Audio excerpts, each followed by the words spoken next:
And on the other side of the coin, a Derek Chisora, who's riding more of a high, but has been in a lot of fights and a lot of wars, and is up against someone who's carries still the power if he can land it. You know, this is what makes this fight so interesting. And it is an interesting fight because if nothing else, it doesn't matter if these two aren't at their best, they still hit hard enough to knock one another out.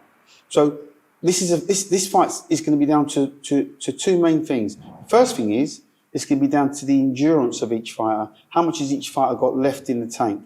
The second is, it's going to be down to the concentration levels, because it'll be the one that can concentrate for the longer periods of time, doesn't make that slip, doesn't get that big shot. Do you see what I mean? Now, I was at Derek Chisora's fight when he boxed Joe Joyce at the O2, and I've never heard a roar like it. The last time I heard a roar like that was when I was in, as I say, I think South Africa for Lennox Lewis against Hassan Rahman.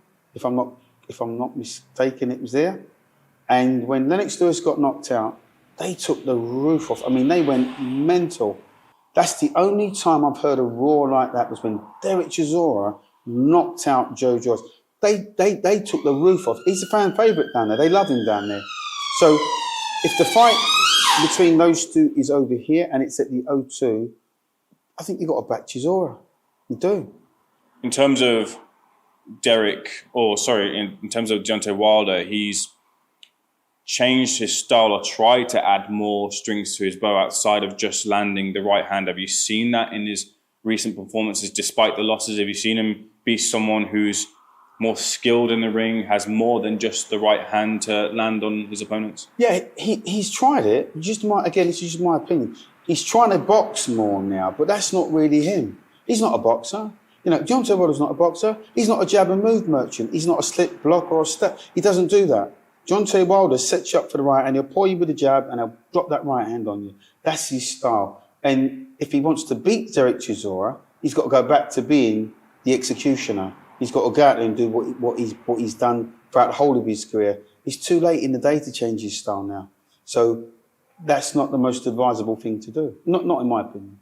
During your career, had you come up against fighters or in spars with fighters who exhibit a style like Derek Chisora, who come forward, have their hands by their chest and look to block shots and then land big shots back? Had you had the experience of that? What does that feel like when you're fighting that? Yeah, the first one that springs to mind, I suppose, would be Steve Robinson when I boxed for the featherweight championship with the world. He had what they call a peekaboo style, with his hands up, chin down, and would only respond once you'd thrown the shots. He'd let you lead off, then he'd hit you with 4 or 5 shots and catch you, because his hands were like pistons. They were really quick.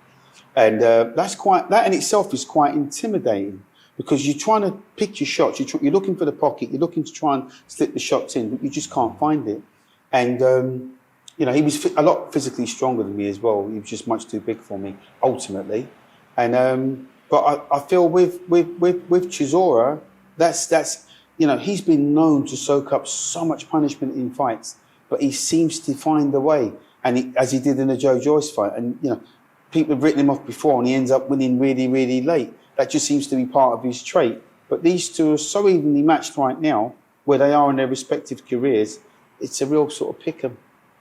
Tyson Fury has come out on social media and said, "Look, please put a world title on this fight." Do you feel that fight between Wilder and Chisora is befitting of a world championship? Yeah, I mean, if you look at some of the what they call interim title fights that there are now, and I was in Dubai for Gassiev and Pulev. That was for a WBA, what they call regular title now, right? This fight's better than that fight. I promise you. This fight's head and shoulders above that fight, but there's not a title on the line. Which, when you look at the balance of things, that doesn't make it right. It's a pity that one of these two wasn't fighting Gassiev, right? I'm sure if they were, they'd have a great chance of winning. Well, Tama was supposed to fight Pulev, wasn't he? Yeah, sure. But then sure. It changed to Gassiev. And it changed to Gassiev. So, but I mean, let's get it right. Your man there, Atuma, would beat those guys on the same night. Gassiev and Pulev. Let's say that Chisora does come through with the victory. He said, and he's reiterated that on TalkSport recently, that would be his 50th and final fight. But if you win an interim, what sense is there into retiring at that point? No. Derek Chisora, he can't retire. His conscience won't let him retire if he's successful in winning this fight against Deontay Wilder, because the noise will just be too big, right? The noise will be too. And if he beats Wilder, then he's going to be saying to himself, he might even say to the promoters, get me Gassiev, for the regular WBA. Now, and that's. Would you back against Derek Chisora against him? He might have half a chance, because Gassiev ain't nothing great. Up until that point, before he knocked out Pulev, he was getting beat out of sight. I mean, it wasn't a great fight to watch. I didn't think so. It wasn't a great fight to watch. It was quite a one-paced fight, and Pulev was only flicking out his jabs every now and again before Gassiev nailed him with that left hook. But up until that point, Gassiev hadn't thrown a punch in anger. He was just stalking and waiting and following. All right, whether that was a tactical choice and it paid off, nobody will know because he got the win. But he couldn't fight that. He couldn't fight that out against Derek Chisora, I'm sure. Switching to Alexander Usyk, who doesn't hold the full heavyweight crown at the moment, but has twice. The great Alexander Usyk. You're right in mentioning that moniker before his name. I was speaking to John Fury over in Dusseldorf before Roman Fury came out. And of course, we're waiting for Tyson Fury's return. But John had sort of said that Alexander Usyk has essentially taken a liberty in wanting to fight Deontay Wilder, in wanting to fight the likes of Andy Ruiz, and not fighting his mandatories or people that are put in front of him or in position, like Fabio Wardley. Do you share any truth in that sentiment that Alexander Usyk might not be looking in the right places for opponents right now? No, I wouldn't share that sentiment. He can do whatever he wants. He's more than earned it. He's beaten everybody that is anybody in the sport of boxing. Who else is there for him to fight?